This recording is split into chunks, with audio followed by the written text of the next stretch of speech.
Bienvenue sur notre chaîne dédiée aux histoires extraordinaires de survie et d'ingéniosité humaine.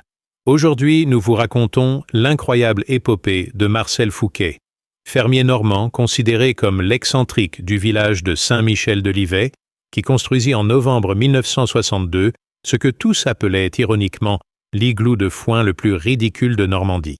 Cette construction apparemment farfelue, moquée par ses voisins et critiquée par les autorités locales, allait pourtant se révéler être l'invention qui sauva non seulement sa famille, mais également une trentaine de villageois lors de la terrible tempête de neige de février 1963, l'une des plus meurtrières du siècle en Europe occidentale. Cette histoire vraie nous plonge au cœur de la France rurale des années 1960, où tradition et innovation s'affrontaient parfois avec violence, révélant comment l'intuition géniale d'un homme simple peut triompher des préjugés et sauver des vies humaines quand la nature déchaîne sa fureur la plus extrême.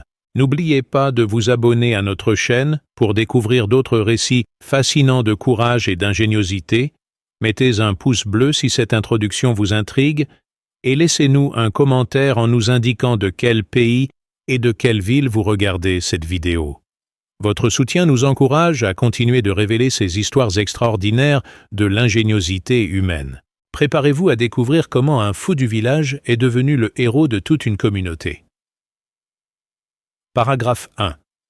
L'automne 1962 marquait une période de prospérité économique en France, avec les 30 Glorieuses qui transformaient le pays et ses campagnes.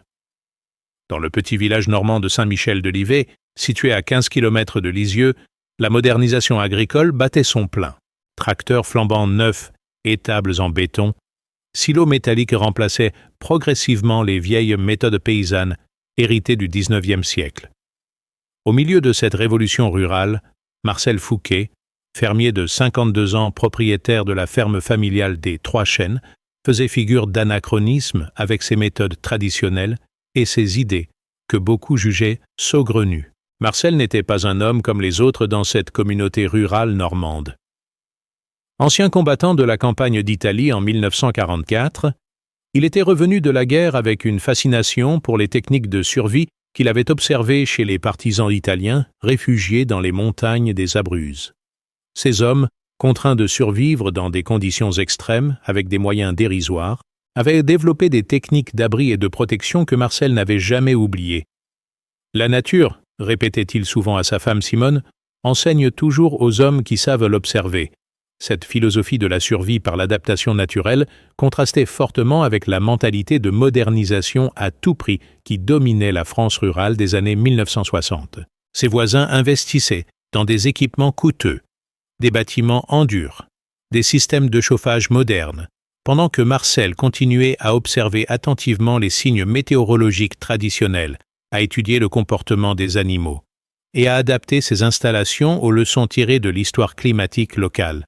L'idée de l'igloo de foin lui vint à l'esprit en octobre 1962, après une conversation avec son grand-père maternel, Alphonse Leclerc, ancien berger de 93 ans qui possédait une mémoire phénoménale des épisodes climatiques extrêmes de la région. « Marcel, mon garçon », lui confia le vieil homme par un après-midi brumeux, « j'ai dans les os que cet hiver sera terrible. Les corneilles partent trop tôt vers le sud. Les hérissons accumulent plus de graisse que d'habitude, et mes rhumatismes me torturent comme en 1887, année de la grande tempête qui avait tué 12 personnes dans le canton. » Ces présages naturels, que la société moderne jugeait superstitieux, étaient pris très au sérieux par Marcel, qui avait appris à faire confiance à l'expérience séculaire transmise par ses ancêtres. Il commença alors à étudier les archives météorologiques de la région conservées à la mairie de Lisieux, découvrant avec fascination que la Normandie subissait périodiquement des tempêtes de neige d'une violence extrême, généralement tous les 75 à 80 ans, qui paralysaient complètement la région et causaient de nombreuses victimes par hypothermie ou effondrement des toitures. La dernière grande tempête de ce type avait eu lieu en janvier 1887, soit exactement 75 ans plus tôt. Les récits d'époque, conservés dans les chroniques paroissiales, décrivaient des accumulations de neige de plus de 3 mètres, des vents de plus de 150 km/h, des températures descendant jusqu'à 25 degrés d'équise pendant plusieurs jours consécutifs. Ces conditions extrêmes avaient provoqué l'effondrement de nombreuses toitures traditionnelles et l'isolement complet des villages pendant plusieurs semaines, causant la mort de dizaines de personnes dans le département. Fort de ces informations historiques et des présages observés par son grand-père, Marcel entreprit la conception d'un abri de survie révolutionnaire qui combinerait les techniques traditionnelles normandes de stockage du foin avec les principes d'isolation thermique qu'il avait observés dans les refuges montagnards italiens.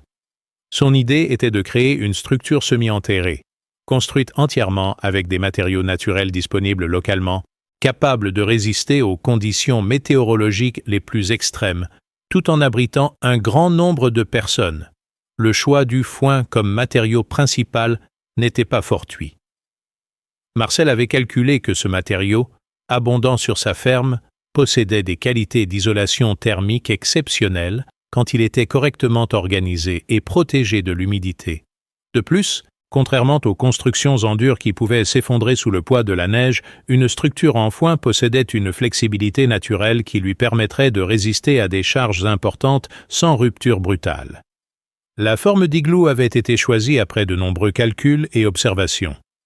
Cette géométrie, perfectionnée par les Inuits au fil des millénaires, offrait la meilleure résistance structurelle avec le minimum de matériaux, tout en créant un volume d'air réchauffable par la simple présence humaine.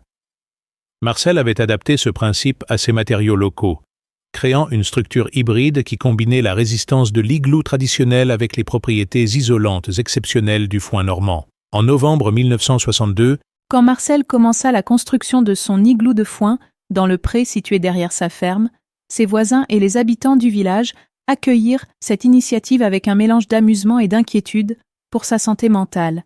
« Marcel devient fou », commentait le maire du village, Henri Dubois.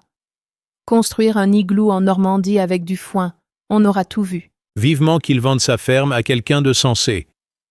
Cette réaction typique illustrait parfaitement l'incompréhension générale face à une innovation qui sortait des cadres de référence habituels de la modernité rurale. Paragraphe 2. La construction de l'igloo de foin commença dans les premiers jours de novembre 1962, sous les quolibets amusés de tout le village. Marcel avait choisi l'emplacement avec un soin méticuleux. Une légère dépression naturelle dans le terrain, protégée des vents dominants par un bosquet de chênes centenaires, situé sur un sol légèrement en pente pour assurer un drainage naturel. Cette attention portée à la topographie révélait déjà sa compréhension instinctive des principes de construction adaptés à l'environnement, sagesse que ses contemporains, éblouis par les promesses de la modernité, avaient largement oubliée. Le processus de construction révélait une ingéniosité remarquable, malgré la simplicité apparente des matériaux utilisés. Marcel commença par creuser une fosse circulaire de 8 mètres de diamètre et d'1,50 m de profondeur, technique inspirée des maisons semi-enterrées qu'il avait observées en Italie pendant la guerre. Cette excavation partielle offrait 2 avantages cruciaux: protection contre les vents de surface et conservation naturelle de la chaleur tellurique. La terre maintenant une température constante d'environ 10 degrés, même par grand froid. Les murs de l'igloo étaient constitués de bottes de foin soigneusement assemblées selon une technique que Marcel avait perfectionnée après de nombreux essais. Chaque botte était taillée en forme de parallélépipède légèrement trapézoïdal, permettant de créer la courbure caractéristique de l'igloo. Ces blocs de foin étaient ensuite assemblés en spirale ascendante, chaque rangée étant légèrement décalée vers l'intérieur pour créer progressivement la voûte autoportante qui constituerait le toit de la structure. L'innovation la plus remarquable de Marcel consistait dans le système d'étanchéité qu'il avait développé pour protéger le foin de l'humidité extérieure. Utilisant des bâches plastiques récupérées et des toiles cirées, il créa un système de double paroi qui isolait complètement l'isolation en foin de l'humidité externe tout en permettant une ventilation contrôlée de l'espace intérieur. Cette technique, révolutionnaire pour l'époque, préfigurait les systèmes modernes d'isolation avec pare-vapeur.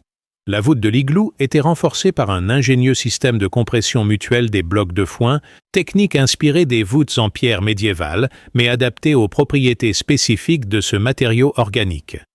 Marcel avait calculé que le foin, contrairement à la neige utilisée dans les igloos traditionnels, possédait une résistance à la compression, qui permettrait de supporter le poids de plusieurs mètres de neige sans effondrement, à condition que la géométrie de la structure soit parfaitement maîtrisée. L'aménagement intérieur révélait une compréhension sophistiquée des besoins humains en situation de survie prolongée. Marcel avait prévu des banquettes circulaires taillées dans la terre et recouvertes de paille fraîche, un foyer central avec un système d'évacuation des fumées par un conduit de fortune, des espaces de stockage pour la nourriture et l'eau, et même un système rudimentaire de ventilation pour éviter l'asphyxie par accumulation de dioxyde de carbone. L'entrée de l'igloo était conçue selon le principe du sas thermique, un tunnel d'accès en chicane qui empêchait l'air froid extérieur de pénétrer directement dans l'espace habitable tout en permettant aux occupants de sortir même si l'entrée principale était bloquée par la neige. Cette précaution révélait la prévoyance de Marcel qui anticipait des conditions de siège prolongées où l'abri pourrait être complètement enseveli sous les précipitations. Pendant toute la durée de la construction, qui s'étala sur 3 semaines, Marcel dut supporter les moqueries constantes de ses voisins. « Regardez-moi ce fou qui construit une cabane en foin », s'esclaffait Robert Dumont, propriétaire de la ferme moderne voisine équipée de tous les derniers perfectionnements techniques. Il ferait mieux d'investir dans un bon chauffage au fioul comme tout le monde. Ces sarcasmes reflétaient l'incompréhension générale face à cette démarche qui semblait aller à rebours du progrès technique de l'époque. Le curé du village, l'abbé Martineau, s'inquiéta même publiquement de la santé mentale de Marcel lors de son sermon dominical. « Mes chers paroissiens, prions pour notre frère Marcel qui semble avoir perdu le sens des réalités. Construire un igloo en Normandie relève de la fantaisie, sinon de la maladie. Espérons que Dieu lui rende la raison avant qu'il n'influence de mauvaise manière ses enfants. » Cette condamnation religieuse ajoutait une dimension morale aux critiques déjà nombreuses. Simone, l'épouse de Marcel, partagée entre la confiance en son mari et l'embarras face aux réactions du village, tentait de défendre timidement le projet. « Marcel a toujours eu des idées originales », expliquait-elle au commère du bourg. Et il a vécu assez de choses pendant la guerre pour savoir ce qu'il fait. S'il construit cet abri, c'est qu'il a ses raisons. Cette loyauté conjugale, malgré ses propres doutes, témoignait de la solidité du couple face à l'adversité sociale. Les enfants du couple, Pierre et Marie, âgés respectivement de 16 et 14 ans, subissaient les moqueries de leurs camarades d'école. « Ton père construit une niche pour les chiens en foin », se gaussaient les autres élèves du collège de Lisieux. Cette pression sociale sur les jeunes constituait peut-être l'épreuve la plus difficile pour Marcel, qui voyait ses enfants souffrir des conséquences de ses convictions. Malgré ces difficultés, Marcel poursuivit obstinément la construction de son igloo, guidé par une intuition profonde que les événements allaient lui donner raison. Il perfectionnait chaque détail, testait chaque système, préparait méticuleusement cet abri qui lui paraissait vital pour la survie de sa famille, et peut-être de ses voisins, même si ces derniers persistaient à voir dans son entreprise l'œuvre d'un esprit dérangé, plutôt que la prévoyance d'un homme sage. Paragraphe 3. L'achèvement de l'igloo de foin à la fin novembre 1962 coïncida avec les premiers signes météorologiques inquiétants que Marcel observait avec une attention redoublée. Les oiseaux migrateurs accusaient un retard inhabituel dans leur départ vers le sud, les écureuils amassaient des provisions avec une frénésie jamais observée.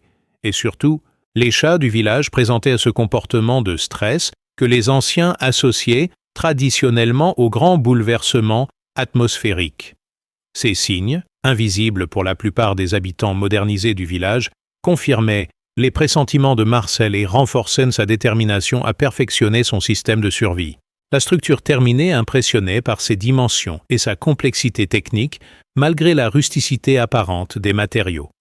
L'igloo mesurait 8 mètres de diamètre à la base pour une hauteur maximale de 4 mètres au centre, offrant un volume habitable d'environ 150 mètres cubes, capable d'accueillir confortablement une trentaine de personnes en situation d'urgence.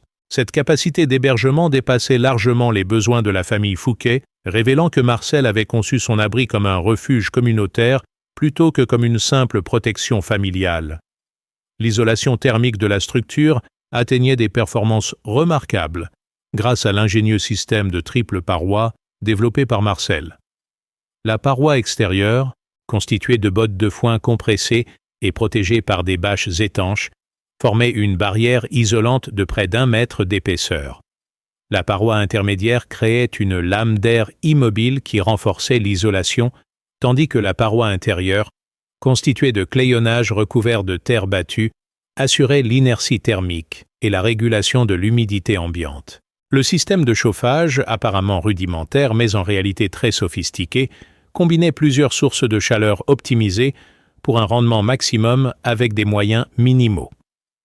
Le foyer central, construit selon les principes des poêles de masse traditionnels, accumulait la chaleur dans une masse de pierres et de terre cuite qui la restituait lentement pendant de longues heures. Marcel avait également prévu un système de récupération de la chaleur corporelle des occupants grâce à une circulation d'air maîtrisée qui redistribuait cette énergie dans tout l'espace habitable. La ventilation de l'igloo révélait une compréhension intuitive des principes de la thermodynamique que n'auraient pas renié les ingénieurs les plus compétents.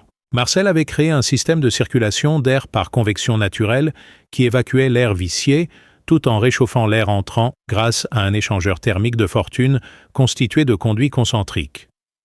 Cette technique, d'une efficacité remarquable, prévenait à la fois l'asphyxie et les pertes de chaleur excessives. L'approvisionnement en nourriture et en eau avait été soigneusement prévu pour soutenir un siège de plusieurs semaines. Marcel avait aménagé des celliers souterrains où s'entassaient conserves, légumes de garde, fromages affinés et même quelques bonbonnes d'eau potable. Un puits artésien creusé à proximité de l'igloo garantissait un approvisionnement en eau même si les canalisations du village gelaient, prévoyance qui révélait l'ampleur de sa planification stratégique. L'aménagement sanitaire, aspect négligé par la plupart des abris de fortune, avait été étudié avec autant de soin que les autres équipements. Marcel avait prévu des latrines isolées de l'espace habitable par un sas étanche, un système de stockage et de traitement des déchets, et même un espace de toilette rudimentaire mais fonctionnel. Cette attention aux détails pratiques révélait son expérience des conditions de vie difficiles acquises pendant la guerre. En décembre 1962, Marcel organisa plusieurs exercices familiaux pour tester l'efficacité de son installation et habituer sa famille aux procédures d'urgence qu'il avait élaborées. Ces répétitions, qui consistaient à passer quelques heures dans l'igloo par des températures froides, permirent d'identifier et de corriger plusieurs défauts mineurs, tout en familiarisant Simone, Pierre et Marie avec leur futur refuge. Ces tests révélèrent que la température intérieure se stabilisait naturellement autour de 15 degrés, même par des températures extérieures négatives. Les résultats de ces essais impressionnèrent même Simone, qui avait gardé des réserves sur le projet de son mari.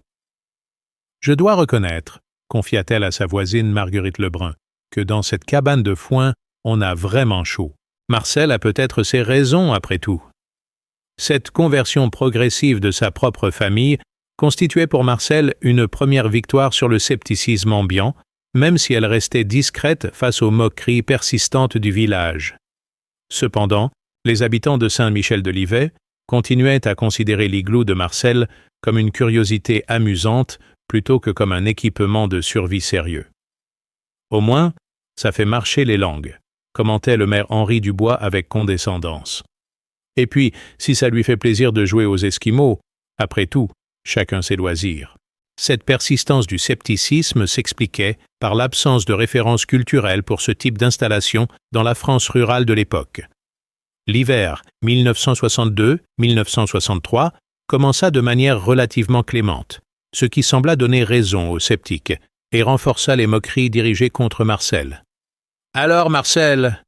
le narguait Robert Dumont lors des réunions du café du village. « Elle sert à quoi ta cabane en foin, maintenant qu'il fait doux?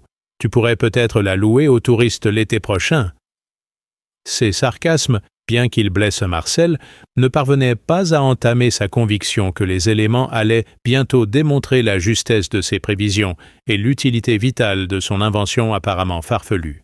Paragraphe 4. Janvier 1963 s'écoula dans une douceur trompeuse qui sembla définitivement discréditer les prévisions pessimistes de Marcel auprès des habitants de Saint-Michel-de-Livet. Les températures, exceptionnellement clémentes pour la saison, oscillaient entre 8 et 12 degrés, transformant l'hiver normand en une sorte de printemps précoce qui enchantait les agriculteurs mais inquiétait profondément Marcel. Cette anomalie météorologique, loin de le rassurer, renforçait sa conviction qu'un phénomène climatique exceptionnel se préparait, car il avait appris de son grand-père que les hivers les plus terribles étaient souvent précédés de périodes de douceur inhabituelles. Les observations météorologiques de Marcel se faisaient de plus en plus précises et inquiétantes. Il notait méticuleusement dans un carnet la pression atmosphérique relevée avec un baromètre artisanal, la direction et la force des vents, l'aspect des nuages, et surtout le comportement des animaux sauvages qui constituent les meilleurs indicateurs des changements climatiques brutaux. Fin janvier, tous ces signes convergeaient vers la même conclusion alarmante. Une masse d'air polaire d'une puissance exceptionnelle se dirigeait vers l'Europe occidentale. Le 28 janvier, Marcel observa le premier signe vraiment inquiétant. Les corneilles, habituellement sédentaires en Normandie, prirent soudain leur envol vers le sud par centaines, abandonnant précipitamment leurs territoires habituels. Ce comportement migratoire d'urgence, qu'ils n'avaient observé qu'une seule fois pendant la guerre, lors de l'hiver terrible de 1944-1945, indiquait que ces oiseaux, dotés d'un instinct météorologique infaillible, percevaient l'approche d'une catastrophe climatique imminente. Simultanément, les animaux domestiques du village manifestaient des signes de stress inhabituels. Les chats refusaient de sortir des maisons. Les chiens hurlaient de manière inexplicable pendant la nuit. Les chevaux de la ferme Dumont piétinaient nerveusement dans leur box malgré la douceur du temps. Ces comportements, que Marcel interprétait comme des signaux d'alarme naturels, passaient inaperçus auprès des autres villageois qui ne possédaient plus les clés de lecture de ces présages ancestraux. Le 30 janvier au matin, le baromètre artisanal de Marcel enregistra une chute de pression atmosphérique si brutale qu'il crut d'abord à un défaut de son instrument. Cependant, la vérification avec plusieurs autres baromètres confirma cette mesure alarmante. En moins de 24 heures, la pression était passée de 1025 à 980 hectopascales, chute vertigineuse qui annonçait l'arrivée imminente d'une perturbation météorologique d'une violence exceptionnelle.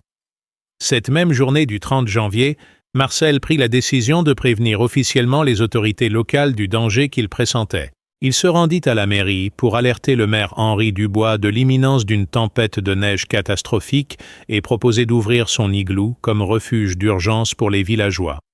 Cette démarche, motivée par un authentique souci du bien public, fut accueillie avec un mélange d'amusement et d'agacement par l'édile locale. « Voyons, Marcel, » répondit le maire avec condescendance, « nous sommes en 1963, pas au Moyen Âge. Nous avons le chauffage, l'électricité, des maisons solides en pierre et en béton. Tes prévisions de catastrophe et ton igloo en foin, c'est pittoresque, mais franchement dépassé. Si jamais il y a un problème météorologique, ce dont je doute fort vu la douceur actuelle, nous avons des moyens modernes pour y faire face. » Cette réaction illustrait parfaitement l'aveuglement de la modernité face aux leçons de l'histoire et aux sagesses traditionnelles. Marcel tenta également de sensibiliser ses voisins les plus proches, mais se heurta au même mur d'incompréhension et de sarcasme. Robert Dumont, propriétaire de la ferme la plus moderne du canton, éclata de rire. « Marcel, tu ferais mieux de consulter un médecin. Prédire une tempête de neige par ce temps doux et nous proposer ton tas de foin comme abri, c'est du délire. Investis plutôt dans une bonne chaudière au fioul comme la mienne. » Cette confiance aveugle dans la technologie moderne aveuglait les habitants sur leur vulnérabilité face aux phénomènes naturels extrêmes. Seul son grand-père Alphonse Leclerc prit au sérieux ses observations et ses prévisions. Le vieil homme, dont l'expérience de 93 ans incluait plusieurs épisodes climatiques extrêmes, reconnaissait dans les descriptions de Marcel les signes précurseurs de la grande tempête de 1887 qu'il avait vécue étant enfant. « Mon petit Marcel, » lui dit-il solennellement, « tu as raison de te préparer. Moi aussi, je sens dans mes os que le ciel va nous tomber dessus. Prépare ton refuge, car nous en aurons besoin très bientôt. » Le 31 janvier au soir, Marcel procéda aux ultimes vérifications de son igloo et constitua des réserves supplémentaires de nourriture, de combustible et de matériel de première nécessité. Il chargea également sa charrette de couverture, de vêtements chauds et de matériel médical d'urgence. pressentant qu'il devrait peut-être secourir des voisins qu'il avait pourtant moqués. Cette générosité préventive révélait la noblesse d'âme d'un homme qui mettait le bien commun au-dessus des rancœurs personnelles. La soirée du 31 janvier se déroula dans un calme trompeur qui acheva de convaincre les villageois que Marcel s'alarmait pour rien. La température atteignait encore 10 degrés C, aucun vent ne soufflait, et le ciel étoilé semblait promettre une belle journée pour le lendemain. Cette sérénité météorologique masquait pourtant l'approche silencieuse de la masse d'air arctique qui allait déferler sur la région dans quelques heures et transformer en quelques minutes ce paisible village normand en zone de catastrophe naturelle majeure. Paragraphe 5. Le mi-février 1963 au matin, Marcel se réveilla vers 5h30 avec la sensation physique que quelque chose avait changé dans l'atmosphère pendant la nuit. La pression de l'air semblait différente, plus lourde, chargée d'une électricité particulière que son corps percevait instinctivement après des années d'observation météorologique. En sortant de sa ferme pour inspecter ses animaux, il constata que la température avait chuté brutalement. De 10 degrés à minuit, elle était passée à 2 degrés en moins de 6 heures, première manifestation de l'arrivée de la masse d'air polaire qu'il redoutait. Le ciel présentait un aspect particulier que Marcel reconnut immédiatement pour l'avoir étudié dans les récits anciens. Un gris plombé uniforme, sans nuages visibles mais d'une opacité totale qui transformait l'aube en crépuscule permanent. Cette luminosité diffuse et blafarde, caractéristique des grandes tempêtes de neige, annonçait l'imminence des précipitations massives.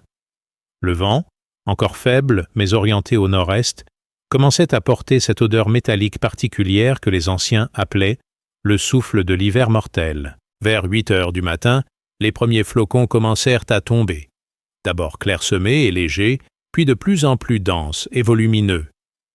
En l'espace d'une heure, l'intensité des chutes de neige s'accrut de manière spectaculaire, passant d'un léger saupoudrage à un véritable rideau blanc qui réduisait la visibilité à moins de 10 mètres. Cette progression foudroyante confirmait les pires craintes de Marcel.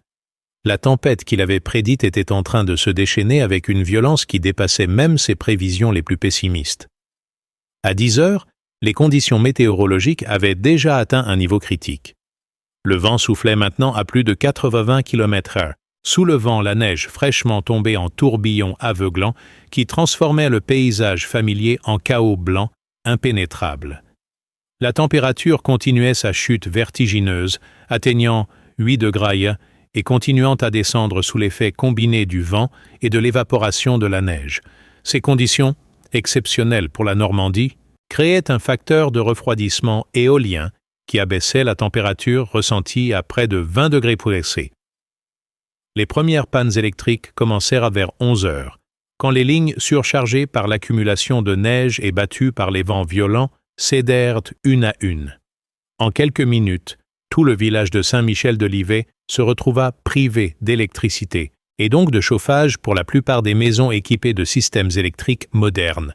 Cette coupure, qui semblait anodine dans un premier temps, allait rapidement se révéler catastrophique pour des habitations dépendantes entièrement de l'énergie électrique.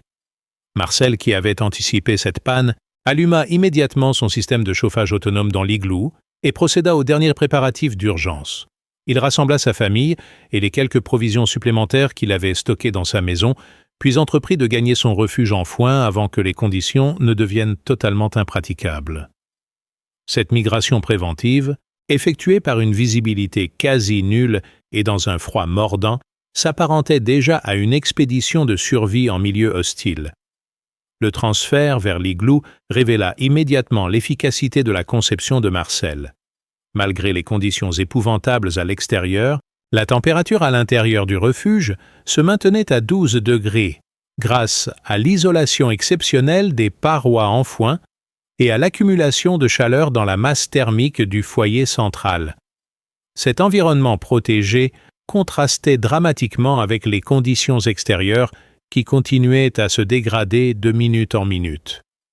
Vers midi, les accumulations de neige atteignaient déjà 50 cm dans les zones protégées du vent et plus d'1 mètre dans les zones d'accumulation où les rafales déposèrent la neige soulevée ailleurs. Cette progression vertigineuse des précipitations, combinés à des vents qui dépassaient maintenant 100 km/h, créaient des congères gigantesques qui commençaient à recouvrir les maisons les plus basses et à bloquer toutes les voies de communication du village. C'est à ce moment que Marcel entendit les premiers appels au secours, en provenance du village. Malgré le rugissement du vent et l'épaisseur des murs de son igloo, les cris de détresse des voisins parvenaient jusqu'à lui, portés par les bourrasques. Il réalisa alors que ses prédictions se réalisaient de manière encore plus dramatique qu'il ne l'avait imaginé et que sa responsabilité morale l'obligeait à porter secours à ceux-là même qu'il avait moqués quelques heures plus tôt. La première expédition de sauvetage de Marcel commença vers 13h30, quand les appels de détresse devinrent plus pressants et plus nombreux. Équipé d'une corde de sécurité, de vêtements de protection improvisés et d'une lampe à pétrole, il entreprit de sortir de son igloo pour porter secours aux villageois en danger. Cette mission de sauvetage, effectuée dans des conditions météorologiques qui défaient l'entendement, marquait le début de l'épopée qui allait transformer le fou du village en héros de toute la communauté. Paragraphe 6. La première mission de sauvetage de Marcel le conduisit vers la maison de ses voisins immédiats, la famille Lebrun, située à seulement 200 mètres de son igloo, mais rendue quasi inaccessible par les conditions météorologiques épouvantables. Progressant péniblement dans la neige, qui lui arrivait déjà à la taille, luttant contre des rafales de vent qui le déséquilibraient constamment et menaçaient de l'égarer dans le chaos blanc, Marcel mit près d'1 heure pour parcourir cette distance habituellement franchie en 3 minutes. Cette expédition révélait l'ampleur réelle de la catastrophe qui s'abattait sur le village. Il découvrit la famille Lebrun dans une situation critique qui confirmait ses pires craintes. Marguerite Lebrun, ses 3 enfants et son mari Georges se trouvaient blottis dans leur cuisine autour d'un réchaud à gaz qui commençait à faiblir, leur système de chauffage électrique étant devenu inutile depuis la panne générale. La température intérieure de leur maison moderne, construite selon les standards de confort des années 1960, mais sans isolation suffisante pour des conditions extrêmes, était déjà descendue à 2 degrés et continuait à baisser rapidement. « Marcel !» s'exclama Marguerite en le voyant apparaître comme une apparition dans la tempête. « Nous allons mourir de froid. Le chauffage est en panne, les enfants grelottent, et Georges commence à avoir des signes d'hypothermie. Que pouvons-nous faire ?» Cette détresse, exprimée par une femme qui quelques jours plus tôt se moquait encore de ses prévisions catastrophistes, révélait l'ampleur du retournement de situation qui était en train de s'opérer dans le village. Marcel évalua rapidement la situation avec l'œil exercé d'un homme, habitué aux conditions de survie difficiles. Les signes d'hypothermie chez Georges Lebrun étaient effectivement préoccupants. Tremblements incontrôlables, confusion mentale naissante. Extrémités bleuies indiquaient que la température corporelle commençait à chuter dangereusement. Sans intervention rapide, cette famille risquait de devenir la première victime de la tempête, validant tragiquement les prédictions que Marcel avait vainement tenté de faire entendre. « Marguerite, déclara-t-il calmement, rassemblez immédiatement des couvertures, des vêtements chauds et de la nourriture pour 2 jours. Nous partons tout de suite pour mon igloo. C'est votre seule chance de survie. » Cette proposition, et qui aurait semblé grotesque quelques heures plus tôt, apparaissait maintenant comme une bouée de sauvetage providentielle. La transformation de l'igloo, moqué en refuge vital, illustrait parfaitement le renversement complet de perspective opéré par la catastrophe naturelle. L'évacuation de la famille Lebrun vers l'igloo constitua une véritable expédition polaire en miniature. Marcel organisa un système de cordées où chaque membre de la famille était relié aux autres par une corde de sécurité, technique de progression en montagne qu'il avait apprise pendant la guerre. Cette précaution se révéla vitale quand le petit dernier des Lebrun, âgé de 7 ans, faillit disparaître dans une congère de plus de 2 mètres de hauteur qui s'était formée contre un mur de leur maison. Le trajet de retour vers l'igloo, effectué dans des conditions de visibilité quasi nulles, prit près de 2 heures et révéla l'efficacité remarquable des techniques de progression que Marcel avait développées. Utilisant des repères tactiles plutôt que visuels, s'orientant grâce au vent et aux variations du relief, il parvint à guider sa petite troupe de réfugiés jusqu'à l'entrée de son refuge sans perdre personne ni subir d'accidents graves. L'arrivée de la famille Lebrun dans l'igloo provoqua chez eux un soulagement et une stupéfaction mêlée. Découvrant une température de 15 degrés dans cet abri qu'ils avaient ridiculisé, un éclairage efficace grâce aux lampes à pétrole, un système de chauffage qui fonctionnait parfaitement et des provisions abondantes soigneusement stockées, ils réalisèrent brutalement que Marcel avait non seulement eu raison de prévoir cette catastrophe, mais qu'il avait également conçu la seule solution de survie viable du village. « Marcel » murmura Georges Lebrun encore tremblant de froid, mais commençant à retrouver ses esprits, « je te demande pardon pour toutes nos moqueries. Tu nous as sauvé la vie. Sans toi et ton igloo, nous serions morts gelés dans notre maison moderne. » Cette reconnaissance, exprimée avec une émotion sincère, marquait le début de la transformation de Marcel de marginal moqué en héros vénéré par sa communauté.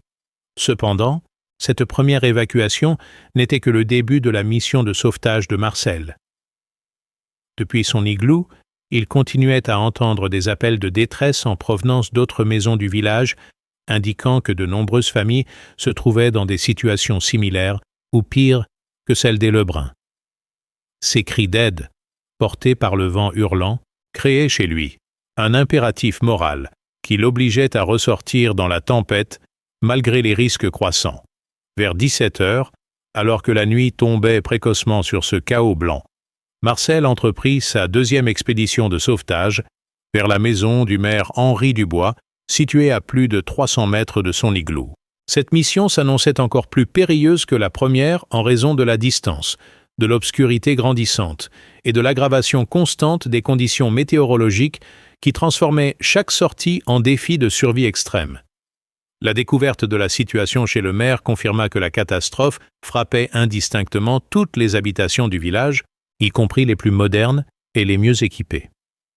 Henri Dubois, sa femme et ses 2 enfants se trouvaient réfugiés dans une seule pièce de leur maison, brûlant leurs meubles dans la cheminée pour tenter de maintenir une température vivable, leur système de chauffage central électrique étant complètement inutile depuis les pannes de courant. Paragraphe 7. L'évacuation du maire et de sa famille vers l'igloo marqua un tournant psychologique majeur dans la perception collective de Marcel et de son refuge. Henri Dubois, qui quelques jours plus tôt qualifiait publiquement l'igloo de fantaisie dépassée, se retrouvait maintenant à implorer l'aide de celui qu'il avait ridiculisé, découvrant dans l'urgence que la sagesse traditionnelle et l'ingéniosité pratique pouvaient surpasser tous les équipements modernes face à la fureur des éléments. Cette humiliation salutaire du représentant de l'autorité locale symbolisait l'effondrement de la confiance aveugle en la modernité technique. « Marcel, » déclara le maire d'une voix brisée par l'émotion et l'hypothermie naissante, « j'ai eu tort de me moquer de tes prévisions et de ton installation. Vous avez peut-être sauvé la vie de ma famille et de mes enfants. Comment pourrais-je jamais te remercier pour cela ?» Cette reconnaissance officielle de la part de la plus haute autorité locale transformait instantanément Marcel de marginal excentrique en héros communautaire, validation sociale qui allait faciliter considérablement ses futures missions de sauvetage. L'arrivée de la famille du maire dans l'igloo révéla une fois de plus l'efficacité remarquable de la conception de Marcel. Malgré la présence maintenant de 8 personnes dans l'abri, la température intérieure se maintenait confortablement grâce à l'excellent dimensionnement du système de chauffage et à l'isolation exceptionnelle des parois en foin. Cette démonstration pratique de la viabilité technique du refuge convainquait définitivement les derniers sceptiques sur la valeur de cette innovation apparemment primitive. Cependant, la nuit du 1er au 2 février apporta une aggravation dramatique des conditions météorologiques qui transforma la tempête exceptionnelle en véritable cataclysme historique. Le vent atteignit des pointes de 141 km/h, créant un facteur de refroidissement éolien qui abaissait la température ressentie à 30 degrés, tandis que les chutes de neige s'intensifiaient encore pour atteindre un rythme de précipitation de 15 cm par heure, accumulation vertigineuse qui ensevelissait progressivement tout le village sous un linceul blanc de plus en plus épais. Vers minuit, les accumulations de neige dépassaient déjà 2 mètres dans les zones d'accumulation, commençant à recouvrir les fenêtres du rez-de-chaussée des maisons les plus basses et transformant progressivement Saint-Michel-de-Livet en paysage arctique où seuls émergeaient encore les toits des bâtiments les plus hauts. Cette transformation radicale du décor familier créait une situation de survie en milieu polaire, au cœur même de la paisible campagne normande, défi que seul l'igloo de Marcel permettait de relever efficacement. À l'intérieur de son refuge, Marcel organisait méthodiquement la vie communautaire des 8 réfugiés avec l'efficacité d'un chef d'expédition polaire expérimenté. Il répartit les espaces de couchage, organisa les tours de garde pour alimenter le feu, distribua les rations alimentaires et surtout maintint le moral du groupe en expliquant calmement les principes de fonctionnement de son installation et en rassurant chacun sur leur sécurité à long terme. « Mes amis », expliquait-il posément à ses compagnons d'infortune, « cet igloo peut nous abriter pendant plusieurs semaines si nécessaire. Nous avons de la nourriture, de l'eau, du combustible et surtout une isolation qui nous protège efficacement du froid. Nous sommes en sécurité ici, contrairement aux autres villageois qui sont encore dans leur maison. » Cette assurance tranquille, basée sur une préparation minutieuse et une connaissance technique approfondie, rassurait les réfugiés et leur donnait confiance en leur survie. Cependant, cette relative sécurité s'accompagnait d'une responsabilité morale croissante pour Marcel, qui continuait à entendre, malgré l'épaisseur des murs et le hurlement du vent, les appels de détresse de ses voisins encore bloqués dans leur maison de plus en plus inhabitables. Ces cris d'aide, de plus en plus faibles et espacés au fil des heures, créaient chez lui un dilemme déchirant entre sa sécurité personnelle et son devoir de solidarité envers une communauté qui l'avait pourtant rejeté. Vers 3 heures du matin, les appels de secours se firent particulièrement pressants en provenance de la direction de la ferme Dumont, située à près de 500 mètres de l'igloo. Robert Dumont, propriétaire de l'exploitation la plus moderne du canton et l'un des plus acharnés détracteurs de Marcel, semblait en détresse extrême avec sa famille. Cette situation créait chez Marcel un conflit psychologique intense. Devait-il risquer sa vie pour sauver celui qui l'avait le plus humilié ou préserver sa sécurité et celle de ses réfugiés actuels? La décision de Marcel fut immédiate et révélatrice de sa grandeur d'âme. Sans hésiter, il annonça à ses compagnons qu'il allait tenter de porter secours à la famille Dumont, malgré les conditions météorologiques qui rendaient cette expédition quasi suicidaire. « Robert m'a souvent blessé par ses moqueries », déclara-t-il simplement. « Mais sa femme et ses enfants n'y sont pour rien. Je ne peux pas les laisser mourir de froid par esprit de vengeance. » Cette expédition de sauvetage nocturne dans la tempête la plus violente du siècle allait constituer l'épreuve ultime qui transformerait définitivement Marcel de simple voisin bienveillant en véritable héros légendaire de sa communauté. Équipé de sa corde de sécurité, de lampes à pétrole et de tout son courage, il s'engagea dans la nuit blanche hurlante pour une mission qui relevait davantage de l'exploit polaire que du simple acte de voisinage, prouvant que l'héroïsme véritable naît souvent de la simplicité et de la générosité des cœurs les plus humbles. Paragraphe 8. L'expédition nocturne vers la ferme. Dumont se révéla être l'épreuve la plus périlleuse que Marcel ait jamais affrontée, dépassant en danger et en difficulté même ses expériences de combat pendant la guerre d'Italie. Progresser sur 500 mètres dans des accumulations de neige qui atteignaient maintenant 3 mètres par endroit, par des vents de 140 km/h et une visibilité rigoureusement nulle, s'apparentait à une véritable expédition polaire que seule sa connaissance millimétrique du terrain et son expérience des techniques de survie en milieu hostile rendaient théoriquement possible. La progression s'effectuait principalement à l'instinct et au toucher, Marcel naviguant dans ce chaos blanc en s'orientant grâce aux variations du vent, à la forme des congères, et aux rares repères tactiles encore perceptibles sous l'épaisse couche de neige. Plusieurs fois, il faillit s'égarer complètement ou disparaître dans des congères qui s'effondraient sous son poids, situation critique dont il ne réchappa que grâce à sa corde de sécurité solidement ancrée et à ses réflexes de survie développés par des années d'observation du terrain. Quand il atteignit enfin la ferme Dumont vers 5 heures du matin, après près de 3 heures de progression épuisante, Marcel découvrit une situation encore plus critique que ce qu'il avait imaginé.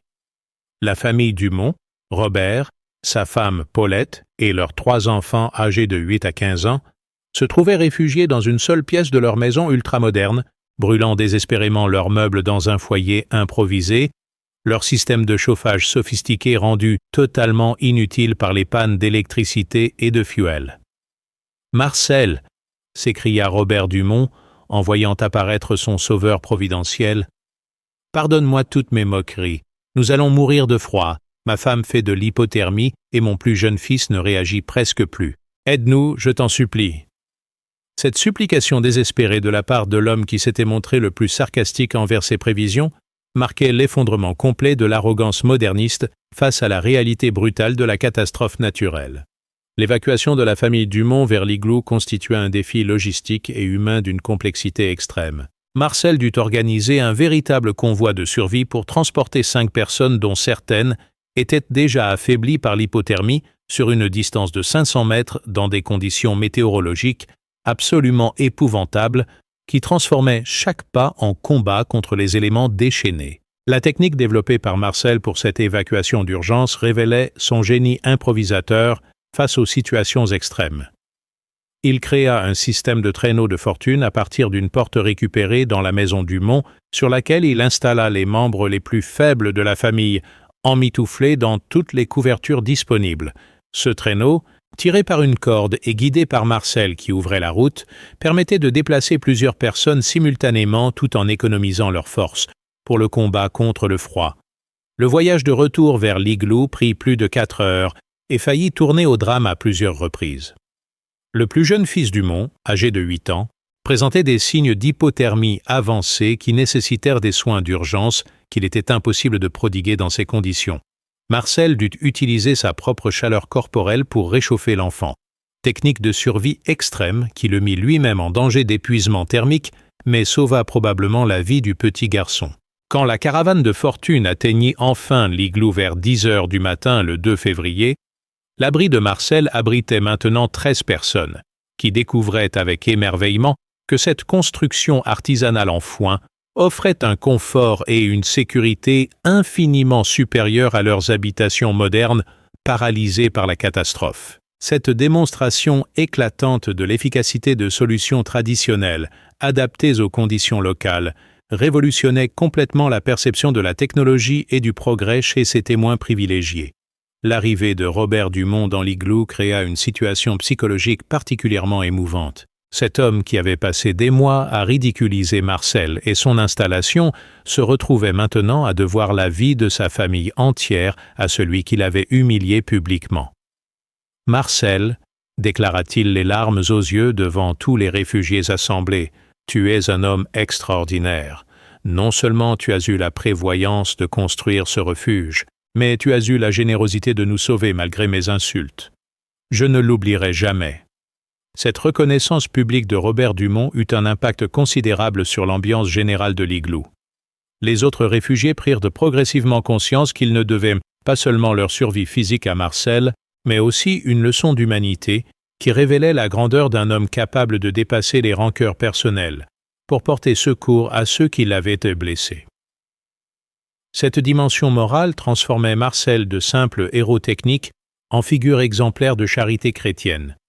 Cependant, malgré ce succès de sauvetage, Marcel savait que sa mission n'était pas terminée. D'autres familles du village devaient encore se trouver en danger mortel dans leurs habitations devenues inhabitables, et les conditions météorologiques continuaient à se dégrader avec une constance terrifiante qui laissait présager que la tempête était loin d'avoir livré toute sa fureur destructrice.